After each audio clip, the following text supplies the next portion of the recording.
kasla berthei jing eki ban kislei langi persang ban light naki bun sin long leno ki jing jing jar ki ai ban haka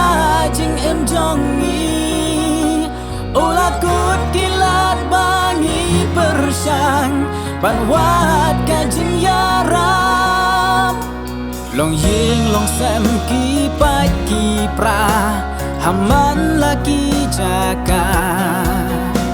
men sim kristan bun sin gidam satang jing sniu sudah ngim san liao ban ken no ya ki wei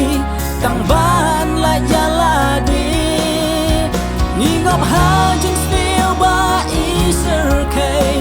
jing em hang no ngen tei rangi wan hak jan trong mi kupa tuk yang atrayangi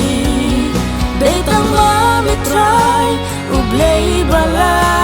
chin yarap yang iban ai kibur kaput tekem la ban yarap ban ai chin pen em ba chin suk yang ai ku try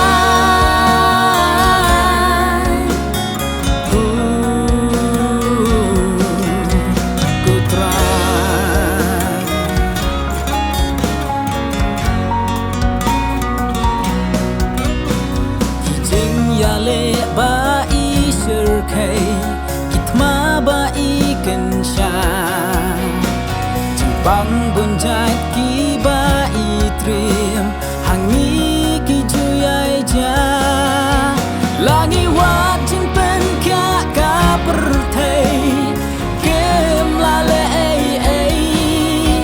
tang hak jat jong me trai ba ni la ban yo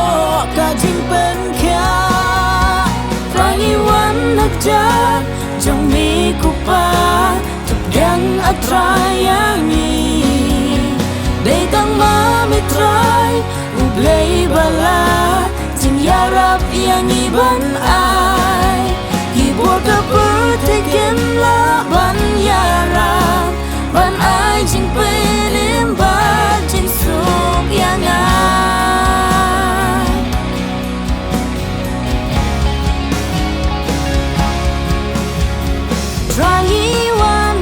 hak jat trong mi yarap yang i atrai